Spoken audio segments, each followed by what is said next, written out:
Photo उतारने उनको देखो। हाँ हाँ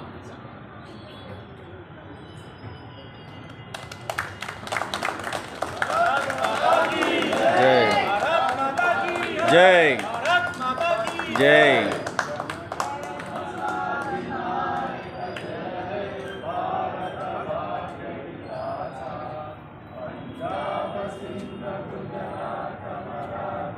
जाविलवुच्चलवंगा जयमाचलयमुना गंगा उच्चलजलैतरंगा तव शुभ नामे जागे तव शुभाशिष मागे तव हरिभजयपादा मंगलदायक जय हे भरत भाग्य विदाता हे जय हे जय हे जय जय जय जय जय हे जय जय जय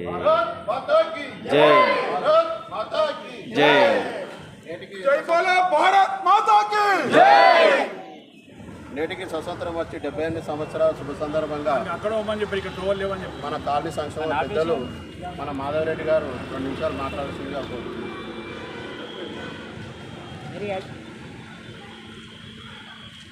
ఇక్కడ చేసిన ప్రముఖులందరికీ 78వ భారత స్వాతంత్ర దినోత్సవ శుభాకాంక్షలు.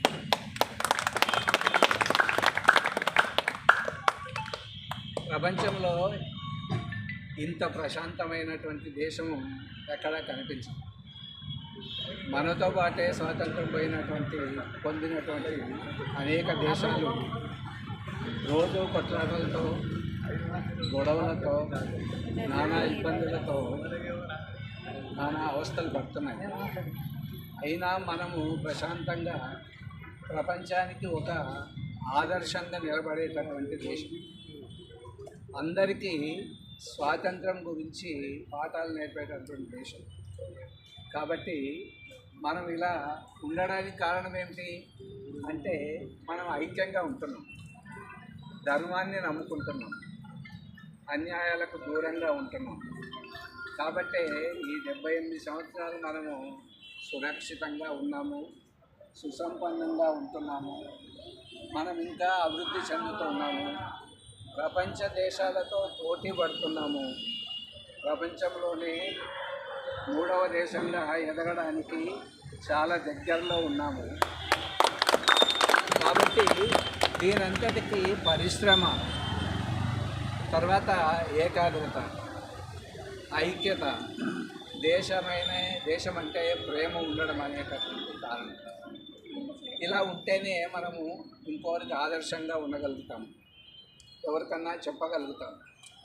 అంతే తప్ప నిన్న మొన్నే చూసాం, ఆ దేశం ఏర్పడి 71లో ఏర్పడి మనము స్వాతంత్రం ఇప్పించి మనము ఎన్నో కష్టాలు పడి వాళ్ళను ఒక దేశ పౌరులుగా చేసినటువంటి దేశము పక్కన ఉండి మనకే ఎసరు పెట్టే ప్రయత్నం చేస్తున్నారు.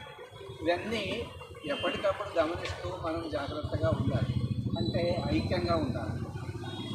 ఒకరికొకరు విమర్శించుకోవడము, పరదేశీయులకు సహాయపడటము, ఇలాంటివి మనము చాలా చేస్తున్నాం.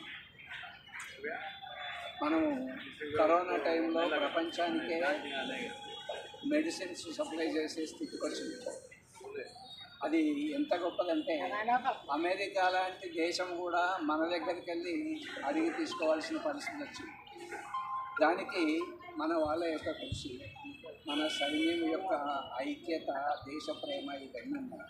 కాబట్టి ఇలా మన అందరం కూడా ఐక్యంగా ఉండి దేశభక్తితో దేశాన్ని అభివృద్ధి కొరకు పాటుపడడం అనేది మనం ఇలాగే కొనసాగిద్దాము, ప్రపంచానికి ఒక ఆదర్శంగా నిలుద్దాము. ఇది అందరూ ప్రతిరోజు ఇది నా దేశము, దేనికి ఏదన్నా చేయాలని అనుకోవడము చాలా సంతోషము. అలా ఉంటే మనం ఇంకా ముందుకు పోగలుగుతామని చెప్పి ఒక చిన్న సందేశం ఇస్తూ ఈ అవకాశం ఇచ్చిన నిర్వాహకులకు కృతజ్ఞతలు.